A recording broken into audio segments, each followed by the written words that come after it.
Okay, namaste and welcome to today's session. Uh, I hope everyone is doing fine. And so let's go just spontaneously with whatever emerges in today's session. I think let's start off with a small sitting practice that will help to maybe calm our mind, settle our mind, and then we'll go on to talking about something that seems to be arising in the moment. Okay, so take a deep breath in and exhale.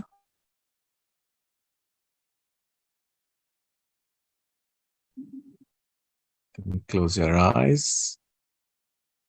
It's easier to just be when the eyes are closed. Otherwise, they are a source of great distraction.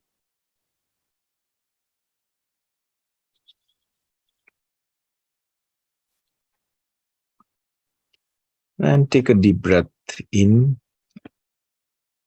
and let go.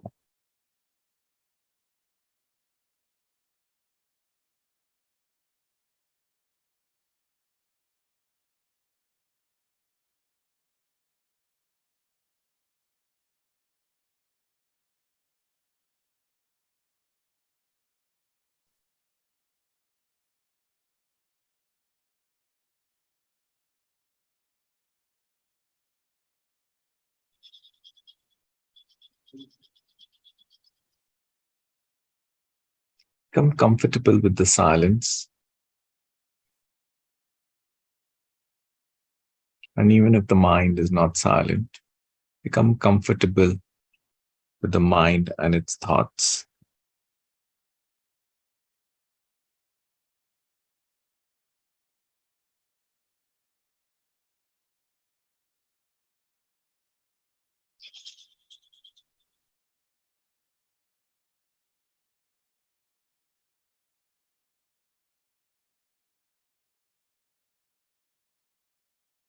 Enjoy the feeling of simply being alive, existing.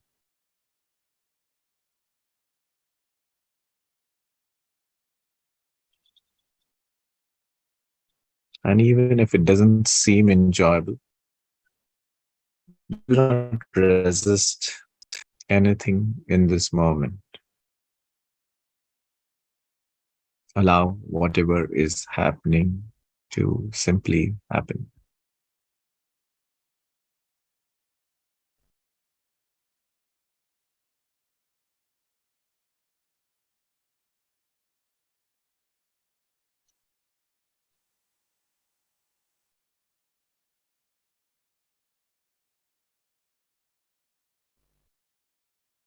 Just take note of the fact that whatever happens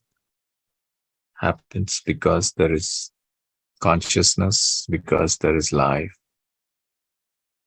If there was no life, no consciousness, nothing would happen.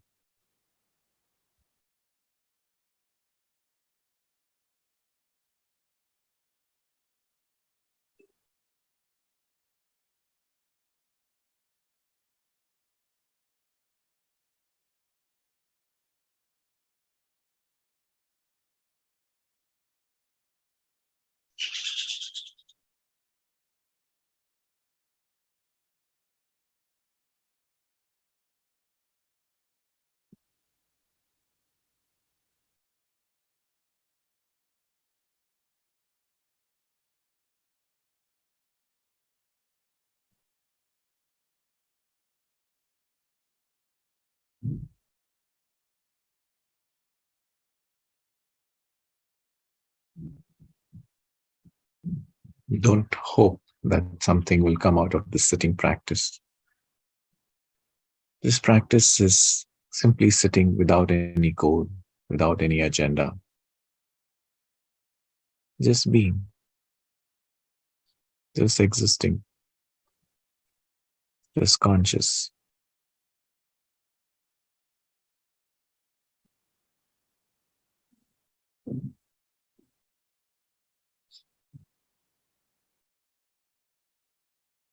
Just be aware of this consciousness.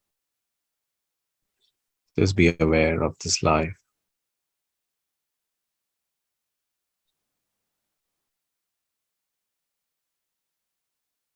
Just be aware of this living presence in which all happens.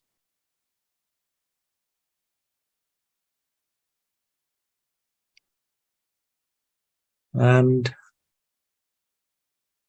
just relax, let go.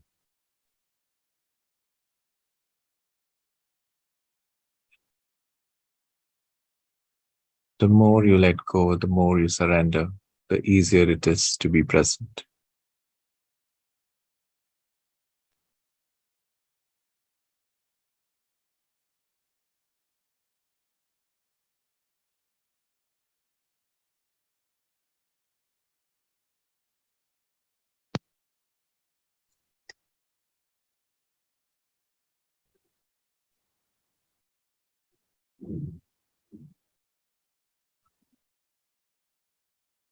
In silence and stillness, all happens.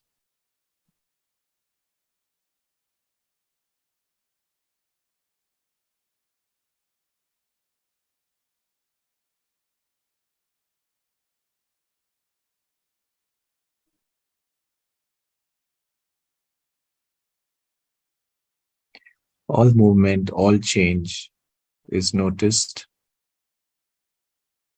only against a backdrop of something that never changes.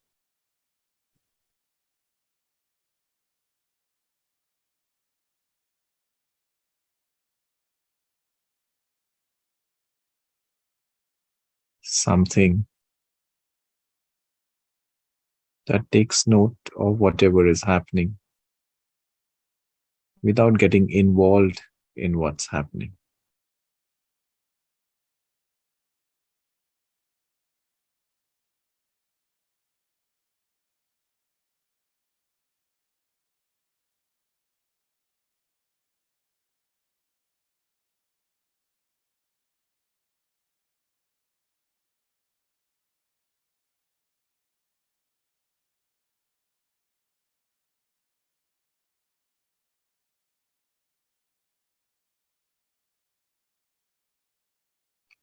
Like the sky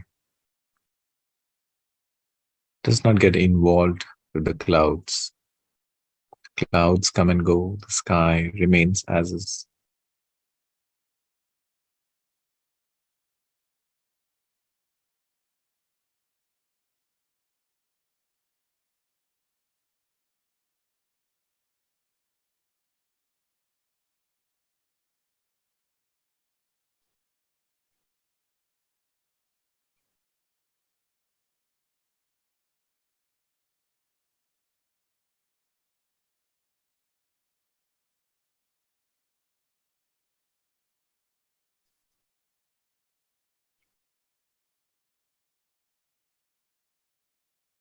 The more you're able to let go, surrender, be present,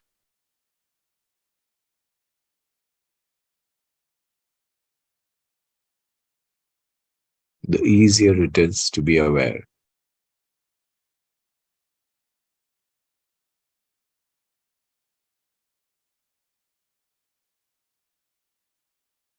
The easier it is to realize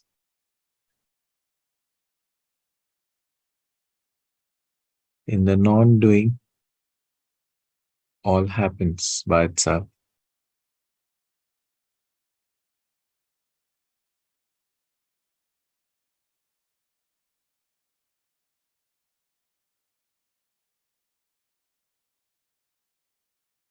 In the silence, sounds appear and go.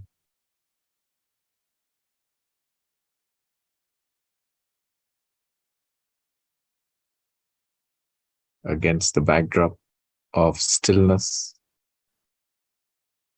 movement happens.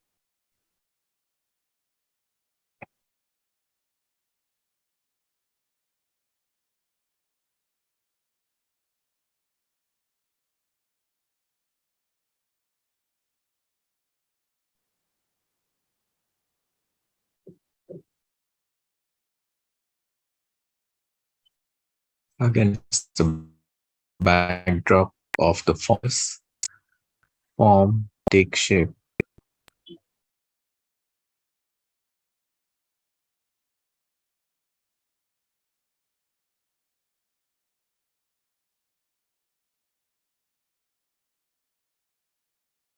Against the backdrop of non-doing,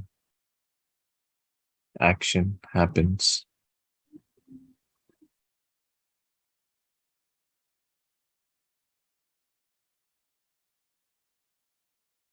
Shift your attention from the foreground of shapes, forms, perceptions to the background of silence and stillness.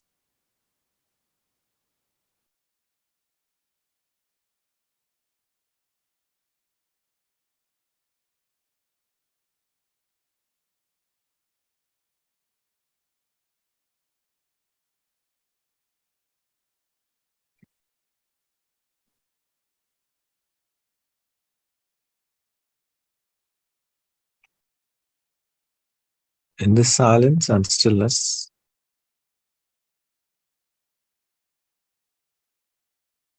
there is nothing incomplete.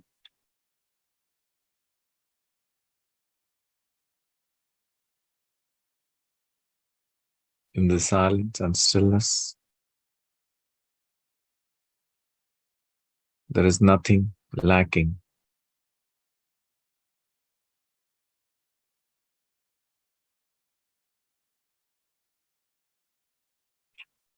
In this silence and stillness,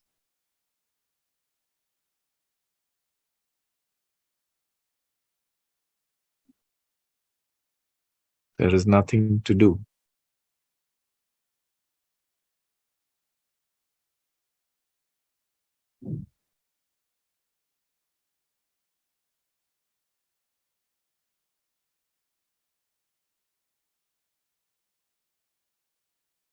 Nothing can be said about this silence and stillness.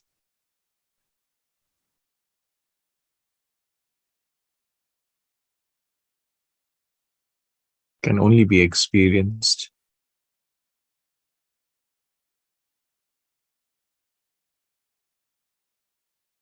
through the state of witnessing.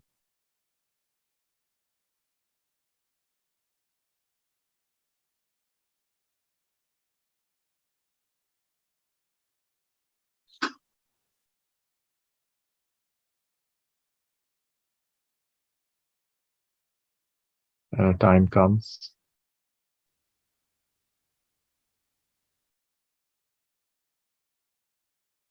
even the person witnessing dissolves in the silence and stillness.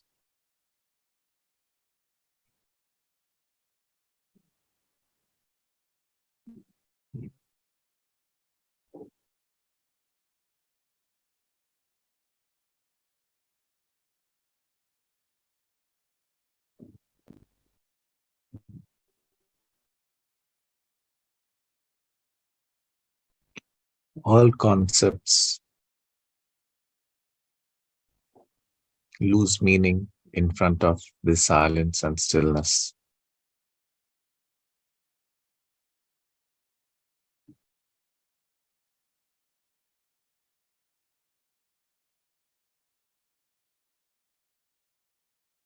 All beliefs have no value in front of this silence and stillness.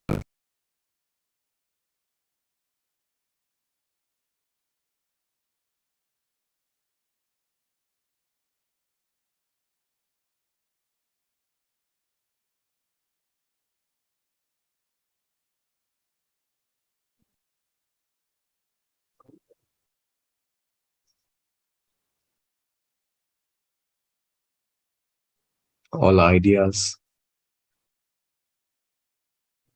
lose significance in front of the silence and stillness.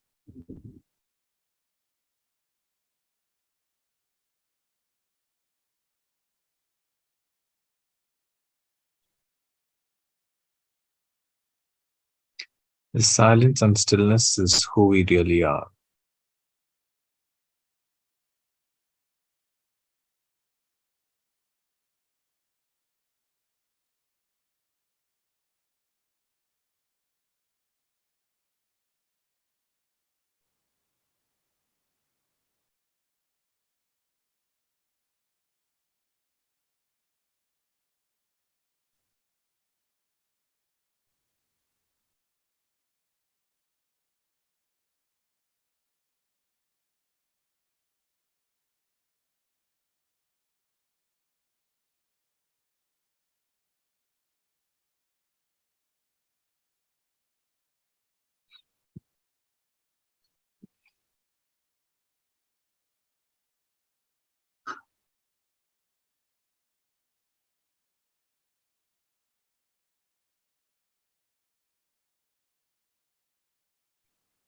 Don't try to become the silence and stillness. All becoming is an action of the mind.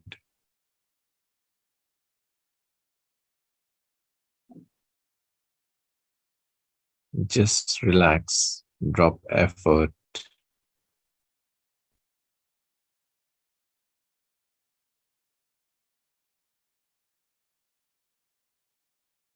let go.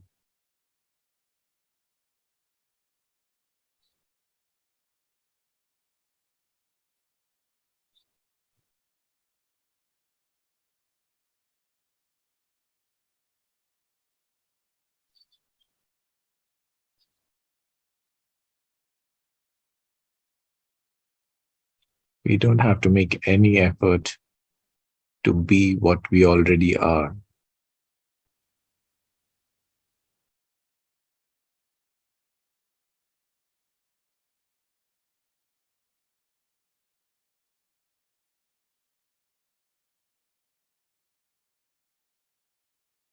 The wave does not need to make any effort to be water.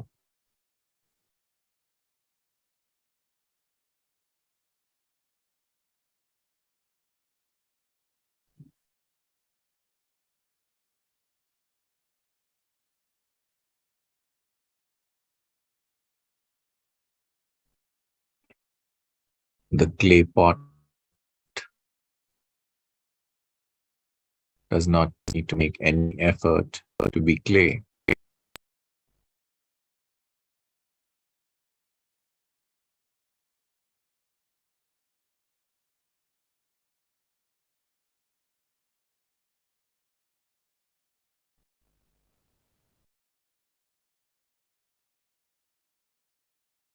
Similarly,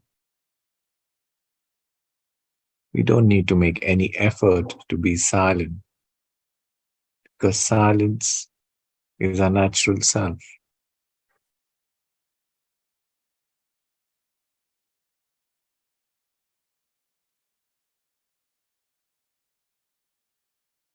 When we drop effort, we naturally reside in our true self as silence.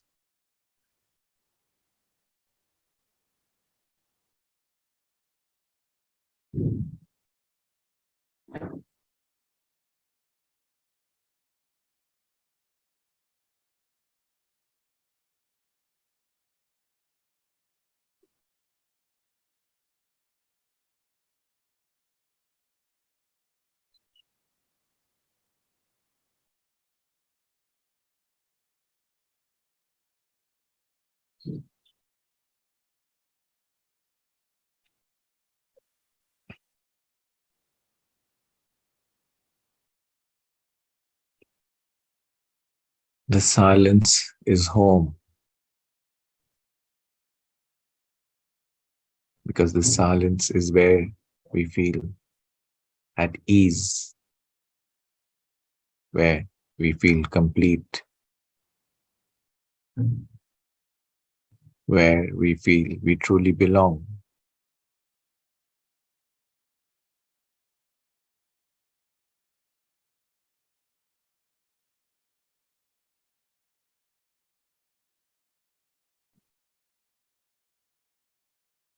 until we realize this silence. We are homeless.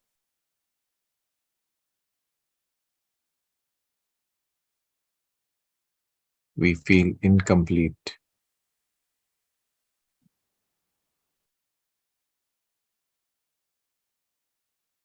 We feel something is missing.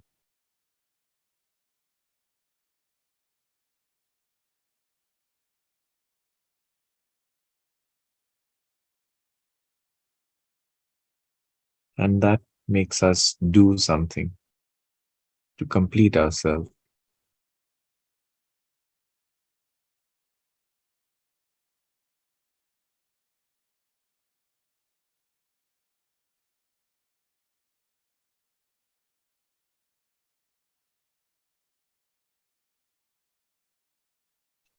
No amount of doing can ever complete us.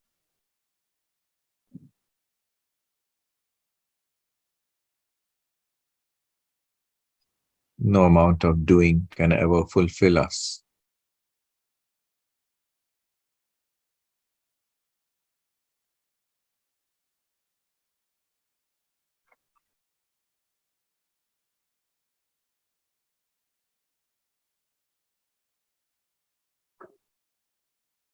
Our true self is in a state of non doing.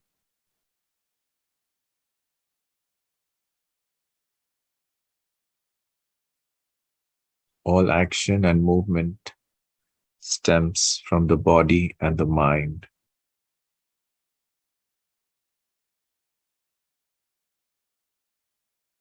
that we wrongly believe as ourselves.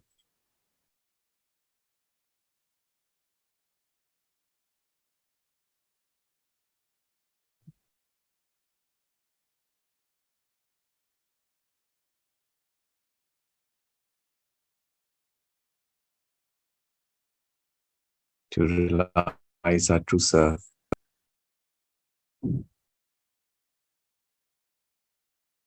we just need to be silent.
Remember, even after we come out of the sitting practice, our true self as silence and stillness is always at the backdrop.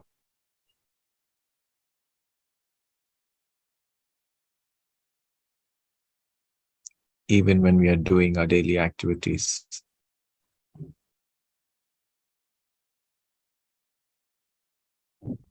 even when we believe ourselves to be the body and mind, our true self of silence and stillness remains in the background. as awareness, noticing whatever happens.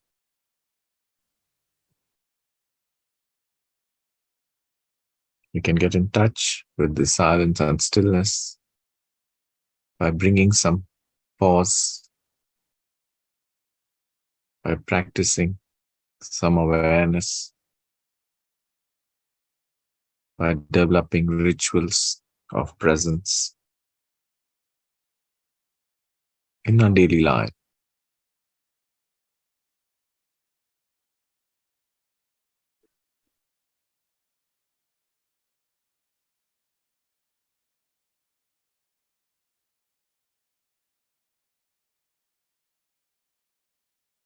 Take a deep breath in and exhale.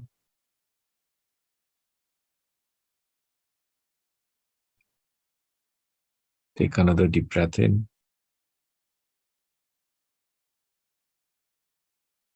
and exhale.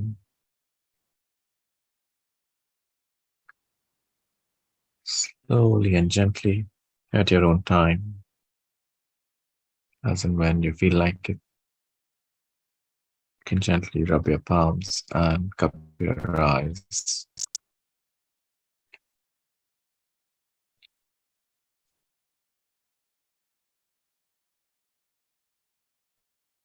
Okay, so I hope you had a good sitting practice. And anyway, there is no such thing as a good and a bad sitting practice. I think I've shared that in one of my earlier sessions. The important thing is to practice.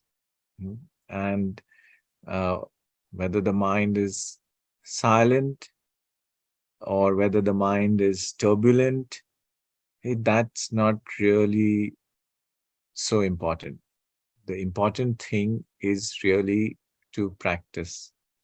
And one of the things that I've been thinking about, I think, particularly for today's session, and I'm just doing this very spontaneously based on whatever is alive for me, is that why do people give so much importance to things of the world, be it relationships, be it work, be it finances, be it even their physical health. But when it comes to realizing their true self, or when it comes to um, realizing reality, if I may say, people have uh, no interest about it. I think one of the things, of course, that comes to our mind is that spirituality has so many concepts around it that perhaps somebody who's beginning on this path can get lost as to in which direction to go, what is the purpose behind this, what is the meaning behind this.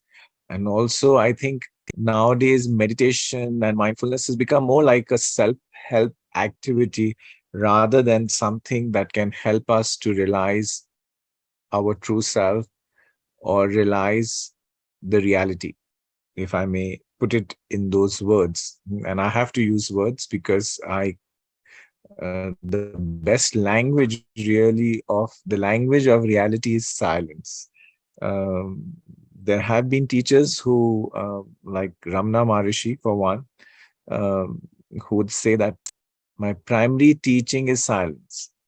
So for the best student, whenever anyone would come, he would just be silent. And through his silence, through his vibrations, or, he would touch, maybe his silence would touch the other person's silence, and the mind would become quiet.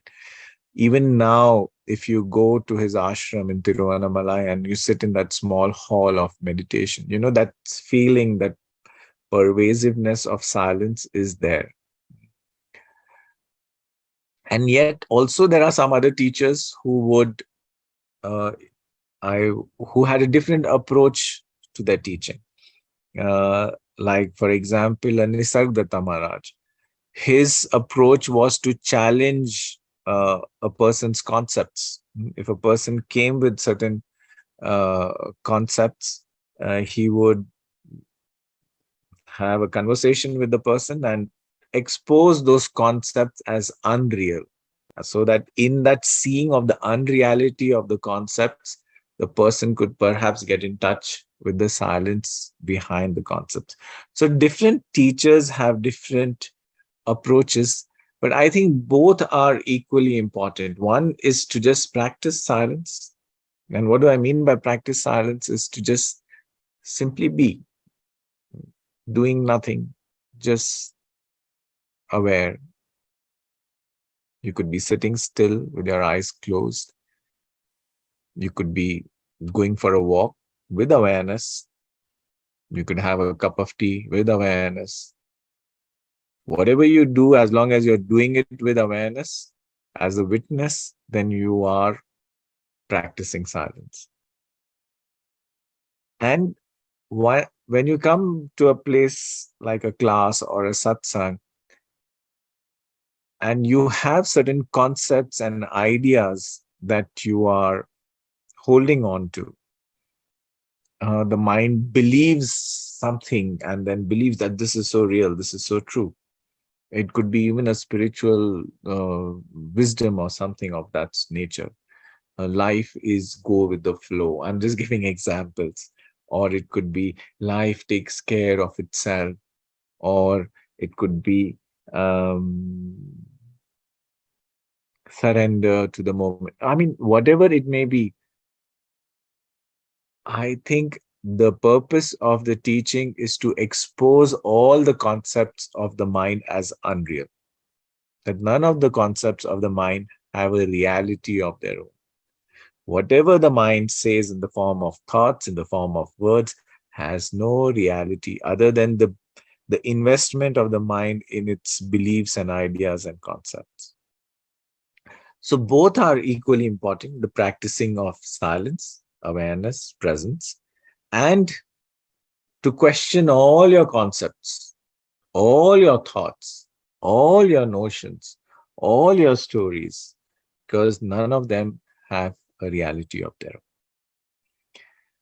But the question is, which is coming back to what I began this conversation, which is, why do very few individuals ever embark on a journey of realizing the truth, so to speak, realizing the reality?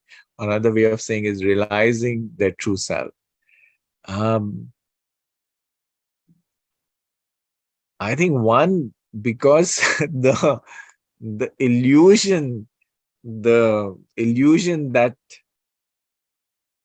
the unknown formless creates of form, the illusion of this world of sensory experiences, emotional experiences, the three-dimensional objects and relationships and all of, is so compellingly real that the character believes that whatever this movie of the world is and this movie of my life is so real, and it is so compellingly real that this character believes that I am a character in this story of life, and I am this body and I am this mind and all of that.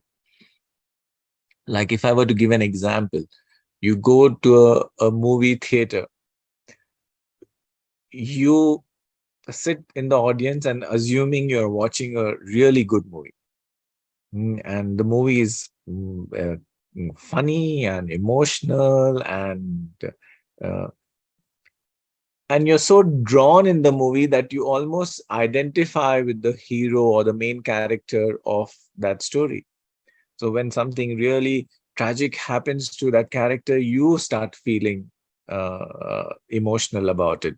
Nothing has really happened, but because you're so identified with the character on the screen, made up of just light falling on the screen, that you find that story so compellingly real, and then you start feeling emotional about it. So just imagine how much more compellingly real this world made up of forms and images and sensory experiences feels so real.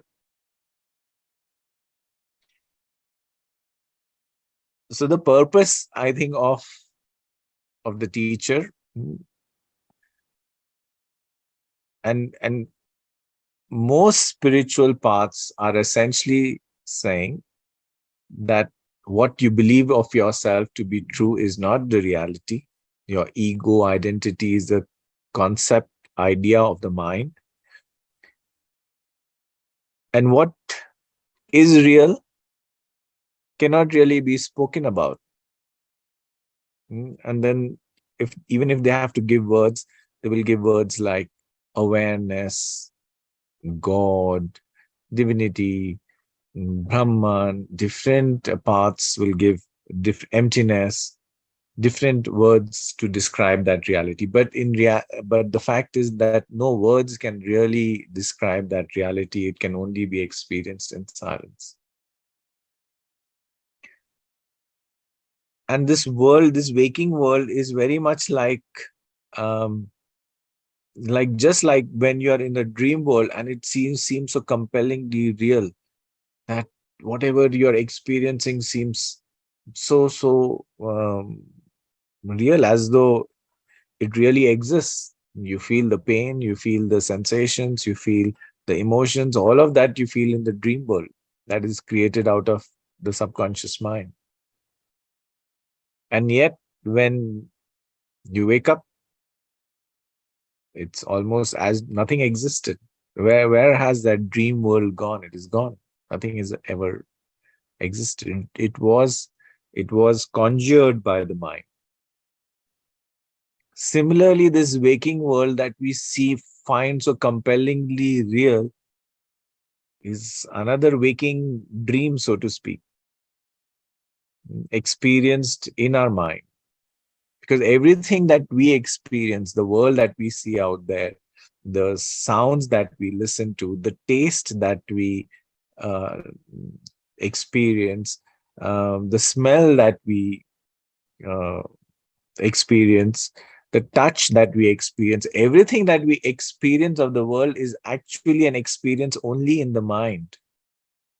So, literally speaking, this whole world is being played out in our own mind, and we are believing that whatever the mind is experiencing is reality. And we believe that I am a character in this three-dimensional movie made up this body and mind, and then whatever is happening is so real.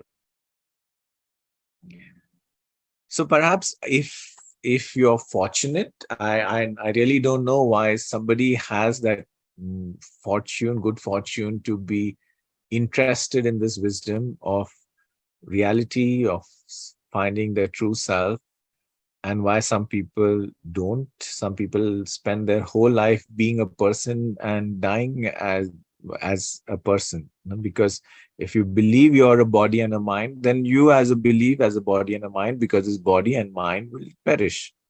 Anything that is made of matter, whether it is gross matter of the body, whether it's a subtle matter of the mind, will perish.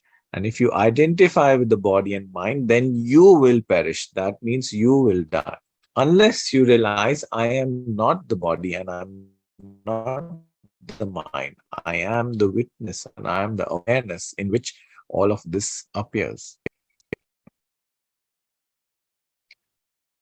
So if you are fortunate, then there are three kinds of good fortune, they say. One is the good fortune of being interested in this wisdom and knowledge.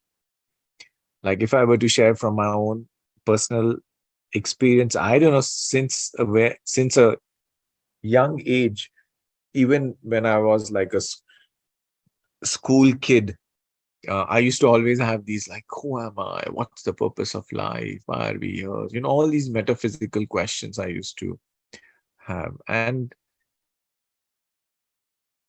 I didn't know who to talk about these questions to, because they were not part of my school curriculum. Nobody was interested in these kind of questions. Everyone was doing their own thing, and then so I also like parked these questions perhaps, and I felt like, okay, these were not even so much like questions. I think at that young age, they were like more like a like a feeling of existential angst. I think that that would be the right word. What is this existence? Where is this? What is the meaning behind this? Why am I? What is this? All of this happening? Is there a meaning to it? Because whatever meaning that we are supplied by the world is essentially the meaning of um, achieving something and becoming something. That is the meaning that this world supplies. Study hard, get a degree, get a job, get married, have kids, blah blah blah blah blah blah blah. That's the meaning of life provided by society. But perhaps there is something much more deeper than what is perceived. Like in the Bhagavad Gita, Krishna says that out of billions of people, there will be few millions who will be really interested in this. Out of these few millions, there will be another few thousands who will really pursue this wisdom and knowledge. Out of these few thousands, there will be just few hundreds who will take this knowledge towards culmination. And out of these 100, there may be just one or two who will really realize the truth. And I think that's the nature of our life and our culture, which doesn't really support this inquiry of who am I, or what's the purpose of life. Because if you talk about this, people will think, oh, pagal ho gaya hai to. People will think, oh, abhi to ye gyani ho gaya, oh, abhi to ye baba ho gaya, abhi to ye swami, So, and they want to continue living their life, believing whatever they are, however they are living is the reality, is how what life is. So I think one is, if you have the grace that you have a quest for knowing this wisdom, this knowledge, then you should consider yourself blessed. I think the second thing is, if you come across no, so actually there are three graces. The first grace, even before you having this quest for wisdom, is to having the grace of having a human form, a human body. Because only if you have a human form, you have the capability to realize your true self. You can't realize your true self in other forms, because only a human being has a capacity for self-awareness. So the first grace is that you have a human form in which you can realize the true self, you can realize reality. The second grace is, after having a human form, you don't get lost in the world of things and to-dos and becoming and achievement and acquisition and desiring and wanting. And this is getting lost totally in the world of the mind, believing you're a character, the world of greed and the world of fear, the world of power, the world of achievement or acquisition. That's what you're trying. So to have this quest to know your true self, know who am I really? Am I just this person I believe myself to be? This person with a body and a mind? Was I really somebody who was born at a so and so date and time? Did I really have these parents? Will I really die one day as I see other people dying? Is that who am I? That what my life is? To even have these questions is a grace, which is what the quest of self-realization is. So many billions of people have no interest in this wisdom and this knowledge. They may have interest in religion and spirituality about wanting to become a good person, a pious person, being service-oriented, being truthful, and all of that, which is like a sort of a character development, which is cultivating moral values. But this wisdom is not about cultivating character development and developing moral values. This wisdom is about realizing your true self and realizing reality once you realize your true self.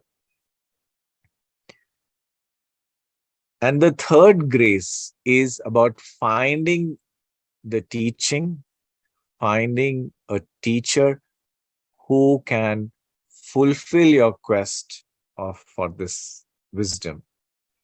Um, because there are so many paths, so many philosophies, so many teachers doing variety of things, but to come across something which is really authentic, whether it is popular, whether it is not popular, that's not really the point. Not, it's not necessary that whatever is most popular is necessarily the most authentic, or not necessarily that whichever philosophy or teachers has the maximum to fulfill this quest. So to find that teacher or teaching is also a matter of great grace, and to have that trust and faith in that teacher and teaching, and to stick to those teachings and the teacher, that is also a matter of great, because we are constantly curious and doubting and moving from one teacher, one philosophy, one approach, another workshop, anything, some course, something or the other we are doing all the time. We're not consistent with our practice. There is no fidelity, there is no faith in um, our spiritual pursuit. So if we have these three, having a human form, having an interest or a quest for realizing our true self, mm, getting to the root of who am I, and the third is um, finding a teacher or a teaching, then it's of great grace. And personally, on a lighter note, I feel I am so blessed. Uh, mm, of course, being human and having this quest, but I also feel I'm so blessed that I'm born in India, because, in a way, I could probably say India is the spiritual capital of the world. So I never had to, given my interest in spirituality, I never had to apply for a visa to go to some other country to fulfill my quest. All the spiritual wisdom is there in India. There are so many gurus and teachers and philosophies and approaches. In fact, I remember once when I was in my seeking days mode, I I had bought this book From Here to Nirvana, and it was a spiritual directory of sort, which says what are the various gurus in India, what are the different ashrams, what are different practices, what are different philosophies. And I was so curious of wanting to, experience each of these teachings and spiritual wisdom of different gurus and teachers and all of that. But I think finally for me, my realization is that after experiencing various things, not only just spiritual paths, but also um, a lot of self-help work, workshops, healings, this, that, therapies. I finally realized, at least personally for me, the wisdom of Advaita, the wisdom of non-duality is what resonates most with me. Uh, and not just at an intellectual level, but I think once one realizes, or I've realized, that it is so simple and easy to practice, and it really works. That's all I can say from my experience. It really works. But because perhaps it is so simple, then one believes that, oh, it can't be so simple. Or quite often people believe that Advaita and non-duality is about inquiry and mental intellectualization and reading scriptures and this. And I think the practice is simply to abide as awareness, to abide as the witness, to abide in a state of being as often as you can, as often as you can, as often as you can. And expose yourself to this wisdom and these teachings as often as you can, because then this wisdom is like being implanted in your mind like a small seed. And whatever be the nature of your mind, if it is fertile, it will grow very fast. If it is not so fertile, it will take some time. But rest assured, if you have been exposed to this wisdom will flower and bloom when the time is right. It may be 10 years from now, it may be 15 years from now, but some point of time, this, what you're hearing, will resonate with you and say, yes. And I'm sharing this from my own personal experience. There have been teachers, there have been books I have read which I just couldn't fathom. I couldn't understand what is it that they are trying to say. And one good example of that would be J. Krishnamurti.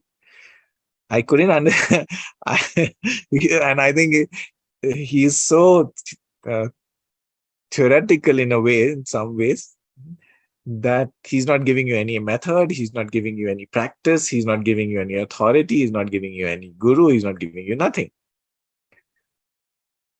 And all he's saying is choiceless awareness. And I couldn't fathom, like, what is this person saying? What is he talking about? But now I can so see so clearly, if there is a teacher, one of the teachers I have great respect and regard for, and who is not diluted the truth in any way, then that would be Jiddu Krishnamurti. One of them. There are other teachers as well. But so the point I'm trying to say is the truth is always the truth, no matter in what language it is spoken, in what form it is spoken, in what culture it is spoken, the truth is always the truth. And if you are exposed to the truth, if you listen to the truth, whether you may get it at that point of time, in what way or not, but it is like a seed that will flower when the time is right. And that I'm certain. But if you have this quest and if you're exposed to these teachings, then the more you're able to practice, the more you are able to have faith in the teachings and expose yourself to this wisdom, then uh, you're accelerating the process of self-realization.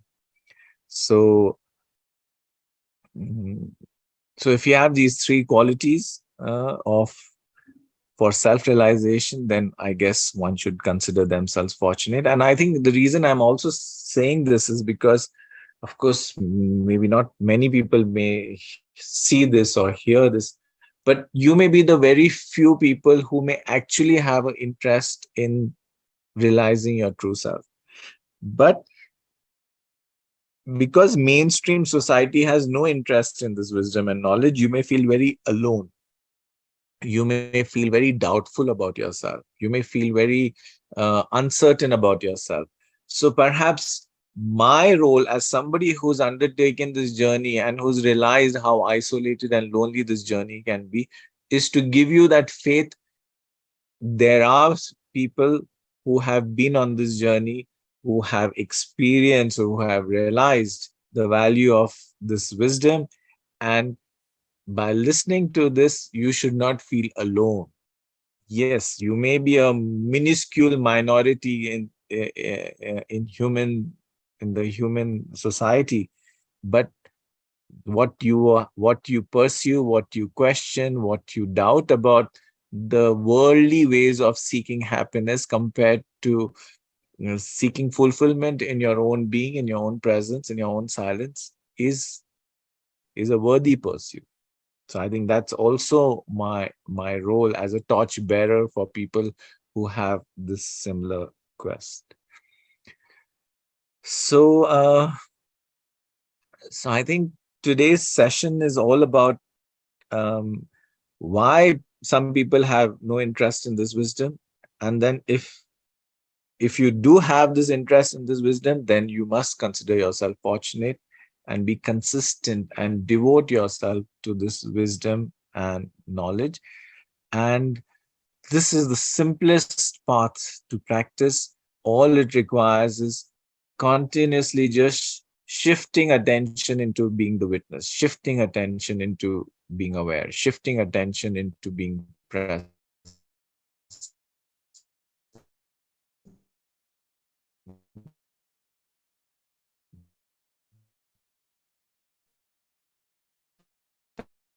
That is all. At the more you and listen more and more uh, to this wisdom. So that would let's end today's session with a small prayer. So you can close your eyes, join your palms in Namaste, take a deep breath in and exhale. My dear higher self, Help me to realize my true self as the pure awareness in which all happens. Help me to be committed to the path and the practice of self realization. Help me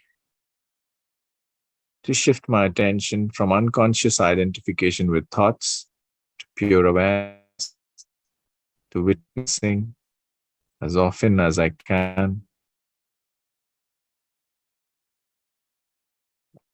I seek your guidance and grace to realize my true self.